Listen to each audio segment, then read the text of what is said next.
ডেকেছে, আমি বললাম তো মানসিকতার মৃত্যু হয়ে গেছে। আইন আইনের পথে চলবে, মস্তান শেষ কথা বলবে না, আইন শেষ কথা বলবে। হাইকোর্টের ডাইরেকশন আছে, আমরা সেই অনুযায়ী কাজ করছি। যারা হস্তক্ষেপ করবেন তারা কন্টেম্পট অফ কোর্টে পড়বেন।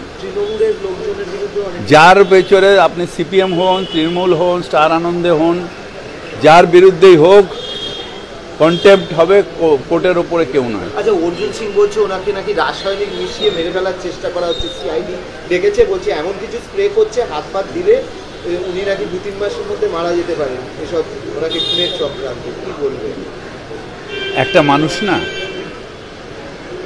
যখন মেন্টালি মারা যায় তারপরে তার মনে হয়, অনুভব করে যে সবসময় মারা যাবে। যে মানুষ তার লয়্যালটি, তার আদর্শ, তার নীতি সেটা যেদিন বিসর্জন দেয় সেদিন তার মানসিক মৃত্যু হয়ে যায়। তারপর তার বেঁচে রইল কি মারা গেল কি যায় আসে না, আর তার মানসিকতার মৃত্যু হয়, সে তখন মৃত্যুর ভয় পায়।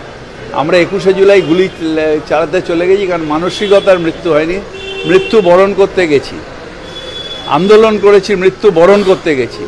আজকেও আমার ওপর যে ইডি সিবিআই এর লড়াই চলছে, আমি ভয় পাই না, তার কারণে আমি আমার